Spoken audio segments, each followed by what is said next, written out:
Embeera y'omubaka Shamim Malende eyongedde okubeera ng'ate eyonooneka era nga olunaku lwabadde lwajjo yaddusiddwa nabeera ng'ate aggyibwa mu ddwaliro ensambya gye yabadde afunira obujjanjabi era yatwaliddwa mu ddwaliro lya Agakagwawo side wali e Kenya ng'embeera si ya mulembe n'akamu. Wenjogera ssaawa eno amawulire agava e Kenya galaga nga Shamim Malende we yazirise era nga ssaawa eno atandika kubeera ng'ate adda engulu so mbeere nga temuteeka mu ssaala oba oliawo ayongera okubeera ng'ate munnaye afunira ddala obujjanjabi obulungi ate abeere ng'ate adda engulu kubanga bannange si byangu n'akamu okusinziira ku history abantu bonna bonna abaggiddwa e Uganda ne batwalibwa mu malwaliro ga Agakagwawo tebatera kubeera ng'ate bavaayo nga balamu bulungi so tubeere ng'ate Shamim Malende tumuteeka mu ssaala bannange oba oli wa political party ki oba political party ki abeera ng'ate omukyalo ono mumuteeka mu ssaala kubanga embeera si nnungi n'akamu. Ngenda kubeera ng'ate mbateerawo obutambi musobole okubeera ng'ate mulaba embeera nga bwetambula sayidi zeeyo mu ddwaliro alya Agakagwawo mbeere ng'ate mulaba embeera ya Shamim Malende we naba mbagyeyo ndowooza mbatwaliko newo mutabani wa chairman Nyanzi bannange mutabani naye aleka taasoboke badde bakyayogera ku mutabani wa General Museveni omwami Muhoozi naye ate ono naye annange alina ebigambo byayogera kugamba simanyi naye nga nabategeeza ejjo mu video gye nakoze ne bagamba nti senga NUP enakeera ku makya nebeera ng'ate evvuunuka akaseera kano omwana ono ekyokusinkana President Museveni senga enakeera nevvuunuka akaseera kano simanyi otherwise ebintu si birungi n'akamu ate n'omwana okusinziira ku speech gy'asobodde okubeera ng'ate akola ayongeredde ddala okubeera ng'ate akakasa nti ye akola bibye era temuddamu okubeera ng'ate mumuteeka mu biboozi byammwe. Ngenda kubeera ng'ate baterawo ensonga ze mbeere ng'ate muwulira biki ebigenda maaso side ezo naye nga bannange kibiina kya NUP ndabanga batandise okubeera ng'ate bakiwagulako ebitundutundu kubanga waliwo abantu ababadde bakiwagira mu mbeera ez'enjawulo mu kasente mu bintu eby'enjawulo naye reaction y'ono omwana byavuddeyo n'ayogera mutabani wa chairman Nyanzi ndabira ddala nga ekibiina kyongedde okubeera nga tekyekutuulako ko bammemba baakyo so byonna ebigenda maaso side ezo liking sharingirako abalala comment section ojagenda wansi awo osulewo endowooza yo tugateko mu butongole subscribing akade ka notification bell kakoneko kajja kubeera nga tekakwalatinga badde nabandise video komaote mubaawo.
Cambolera, Covadina.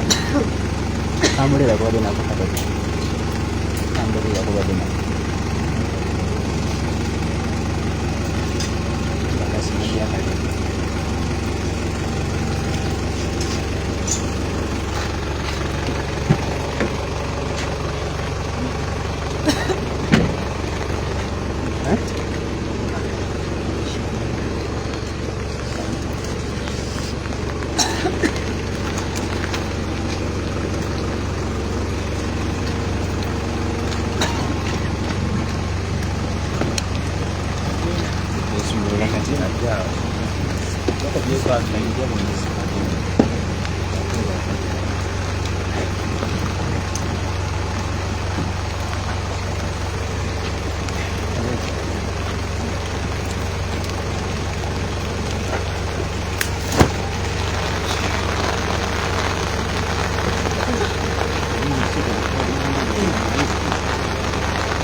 Embeera gy'olimu mu kiseera kino oluva wano kudda mudwaliro ki kekikuviiriddeko okubeera nti ova mu ggwanga otwalibwe obweru w'eggwanga ensonga y'okufuna obujjanjabi obusingako. Akabondi kano ani ayinza okanteerako katekevuya kanteereko ku autesti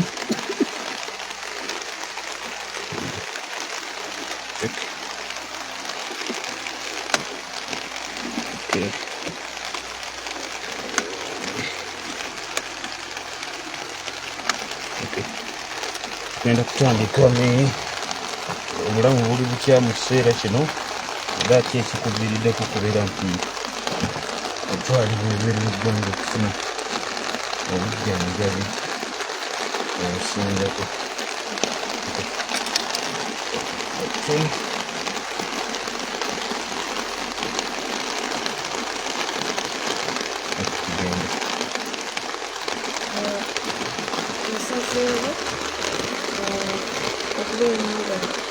Ningolwayo akagakali kusikuko omuliroddi oluvannyuma lw'okutebererwa kw'abasawo era ne bakakasa nti nendeta okweyongerayo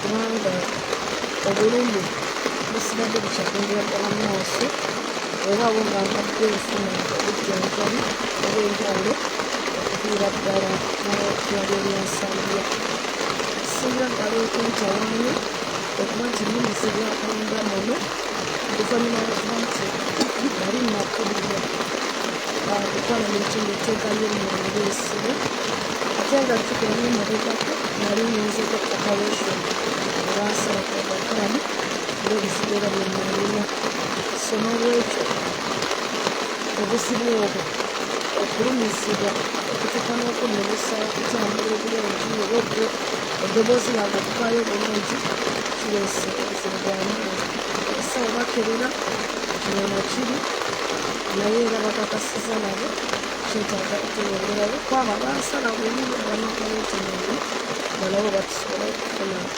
ekisingako okutwakibala. Zino kosti zonna kitegeeza waliwo kosti oyambibwako palamenti oba zonna kosti ezisinga obungi naddala wembadde obusambi bwa hospital ng'ovudde ku insurance card ya palamenti mbadde ate nageera neesasulira kubanga sijjanjabirwa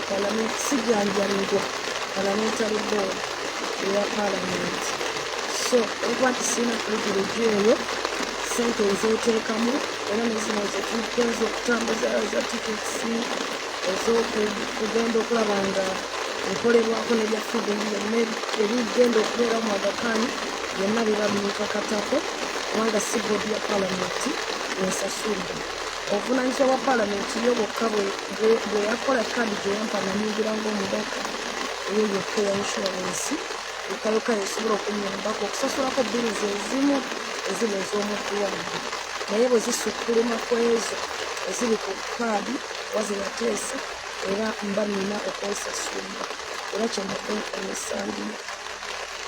Tugendeko mu luzungu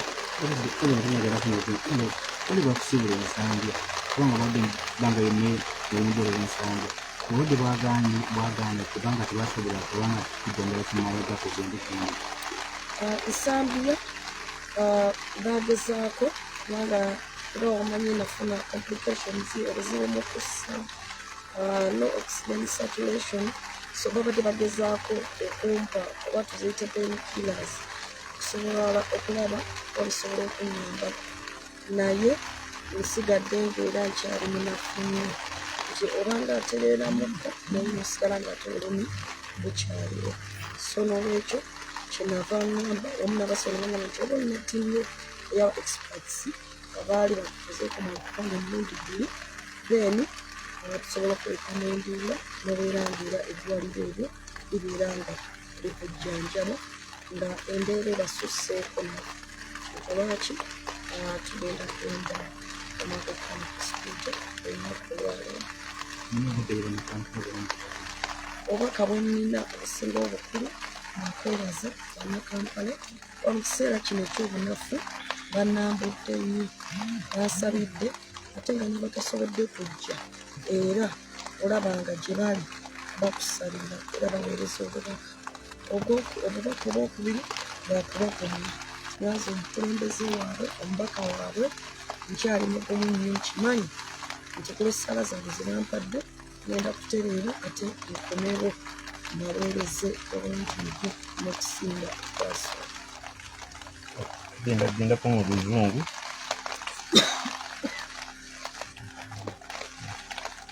Gendako mu luzungu.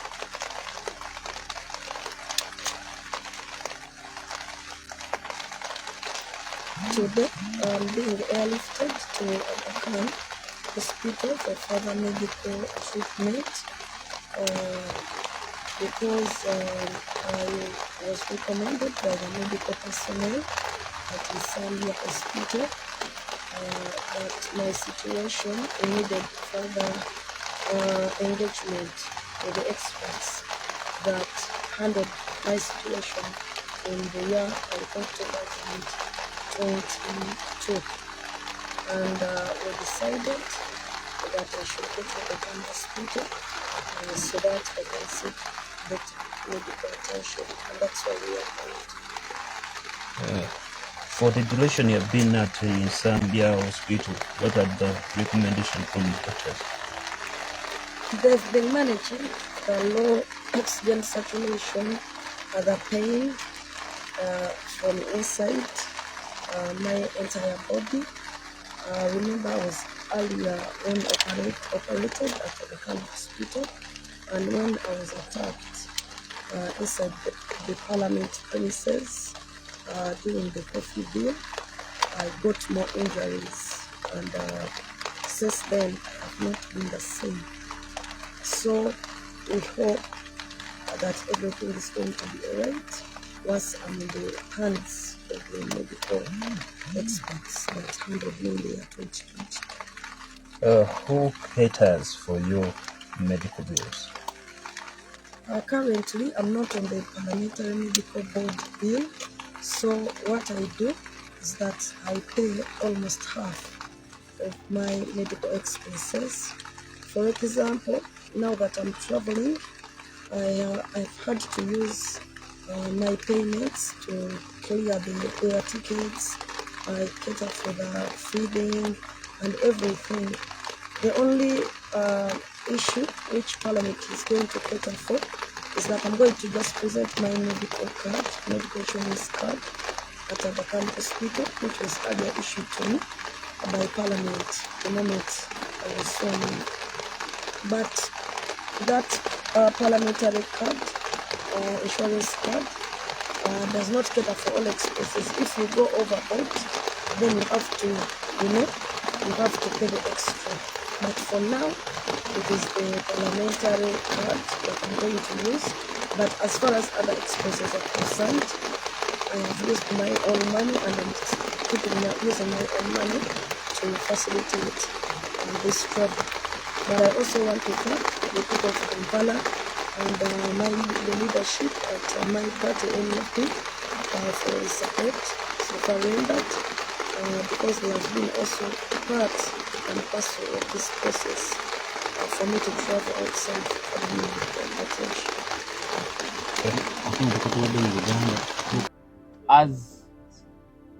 As a son and as a Muganda boy or man, it is utterly very disrespectful of me to speak back to my father. And I request that issues regarding my family or what my father did in his capacity, I cannot speak anything more to what he said.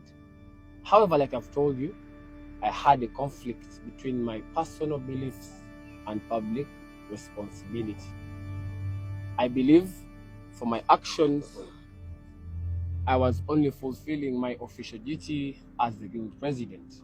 But it is very indisciplined of me to respond to my father, and I request we narrow my discussions elsewhere rather than family. Lastly, I want to clarify on the photographs circulating on social media of me and Mzee Museveni. These pictures were taken while I was on my official duty as guild president.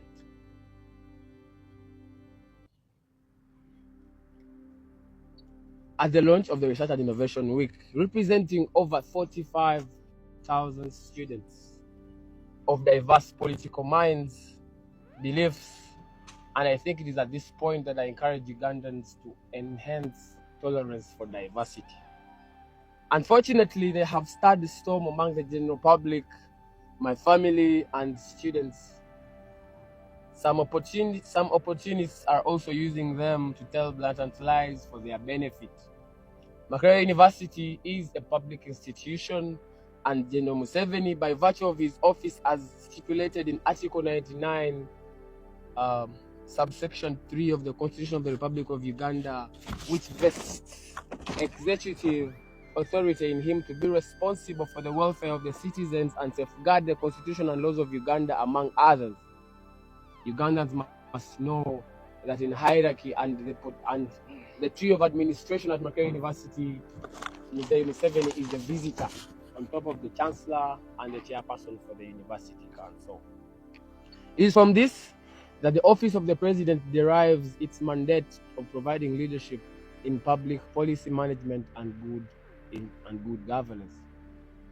It is my line of duty to account, follow up, and question Mr. Museveni's day-to-day business, because the power is in our hands to do so, not only as a student but as a guild president in regards to Makerere University. Relenting from my duties as a guild president of this institution makes me a populist, not an executor. As a moralist in the same sense, I am equally disturbed by the prevailing injustice in our country, which is attributed to the current regime. However, in my line of duty, I find myself sharing the same workspace with government officials.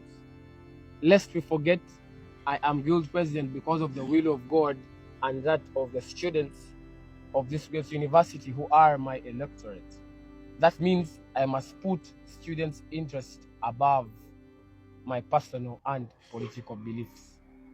I urge the general public not to blame or condemn my family, especially my father, Mr. Nyanzi Fred Sentamu, for my actions as a guild president. I've spoken time and again that my father has independent roles as a national mobilizer for the National Unity Platform, but equally, that only ends outside the university, because as guild president, my father doesn't tantamount to being a guild presidential advisor. My family has stood firm against oppression in this country, and I honor their courage. The pictures in circulation should not be interpreted as a mode of betrayal to some people of our shared values, but as a consequence of balancing personal beliefs with public responsibility, which I independently sought for. When I took up this responsibility, I was well aware of the burdens that were to come along with it. Therefore, I remain committed to the values of truth, justice, and servant leadership. I will continue to walk in the light of our shared ideas and work tirelessly for a better Makerere and Uganda, where every voice is heard, respected, and protected. We build for the future. Let's get hard for God and my country. Makerere ekyokutongoza sabiiti y'obuyiiya mu ssettendekero wa Makerere, era nga ku mukolo guno nabadde nkiikiridde abayizi abasaba mu mitwalo 412 abalina endowooza ez'enjawulo n'enzikiriza ez'enjawulo ku byobufuzi n'obukulembeze bw'eggwanga lino. ekyenyamiza bitabudde abamu ku bantu omuli famire yange awamu n'abamu ku bayizi bannange. Era ekirala ekyewuunyisa ne bannakigwanyiza abamu abeenoonyeza ebyabwe bakozesezza omukisa guno okusaasaanya obulimba olw'ebigendererwa byabwe ebitamanyikiddwa. N'olw'ensonga eyo njagala okubategeeza nti ssettendekero wa Makerere erimu ku matendekero agali wansi wa gavumenti era nga okusinziira ku ssemateeka wa Uganda akawaayiro ak'E9 ennyingo ey'okusatu ewa omukulembeze w'eggwanga obuyinza okulabirira n'okukuuma bannansi era eddimu lino limuwa obuyinza okukuuma ebisuubizo bya bannayuganda n'enfuga egoberera amateeka. Era mu mbeera y'emu omulimu gwange n'obuvunaanyizibwa bwange okulondoola emirimu egikolebwa ku lw'abayizi ba Makerere ng'omukulembeze waabwe era nga bwe nva ku mulamwa ogwo mba nfuuse nakigwanyizi so si omukulembeze. Ng'omuntu assaamu empisa zaffe ekitiibwa n'ennyamira olw'enfuga embi egenda maaso mu ggwanga lyaffe, kyokka ate olw'embeera y'obuvunaanyizibwa bwange neesanga nina okuyimirira ku kadaala ke kamu n'abantu abamu nga bali ne mu gavumenti. Saba ffenna tukimanye nti nikyendi olwaleero olwa Mukama Katonda awamu n'abayizi b'e Makerere abanzisaamu obwesige ne bannonda ng'omukulembeze waabwe. N'olw'ensonga eyo nja kusoosowazanga ebiruubirirwa by'abayizi benkulembera okusukkuluma ku byange ng'omuntu n'endowooza yange by'obufuzi bw'eggwanga lino. Nkubira omulanga abantu mwenna abanenya famire yange era mbabuulira nti obutanenya famire yange okusingira ddala kitange Mwami Nyanzi Fred Sentamu olw'ebikolwa byange ng'omukulembeze w'abayizi b'e Makerere. Mbassaamu nnyo ekitiibwa era nsaba ebifaananyi bino ebisaasaanidde emitimbagano obutabajja ku mulamwa n'okulowooza nti navudde ku mulamwa gw'okulwanirira obwenkanya n'enfuga egoberera amateeka mu ggwanga lyaffe. Bwe naakira okutwala obuvunaanyizibwa buno nakimanya nti ebisoomoozo eby'ekika kino bijja kubaawo nga maliriza mbasuubiza abalungi abatuwuliriza era abatulaba olunaku olwaleero tukyaddeko ewa Sheikh Ashraf Dembe. Ssebo nsanyusa okubalaba. Amannya agange nze Sheikh Ashraf Dembe akola ku bizibu by'enjawulo. Omuntu singa aba alina ebirwadde musomereddwa tumuwa amazzi ga lukuya nga bw'obadde ogalaba, tugenda abantu ku kyoto ne twokya emizimu emibi egibabaamu n'okulomba edduwa. Abantu singa abeera ng'ali wano atuuse sobola okumulombera edduwa, ne waba atatuuse nga mpadde amannya ge naye ng'ali wala. Neetaase enamba yange yeeno eri 0707763711. Nammwe bannyinaffe abali ebweru oyagala okuba nti oyagala okulombera ku dduwa ng'olina ebizibu viza zibuze amaka gakolongotana sente zikola zimpita mu ngalo, ojja kumpeereza ekifaananyi kyo n'amannya go, ebyo byokka bijja kummala. Nja kukulombera edduwa ojja kutereera. Olunaku olusembayo mu mwezi mba n'edduwa ey'awamu ffenna n'abalwadde bange abakadde n'abapya. Salaamu alaikum warahmatullahi wabarakatuh.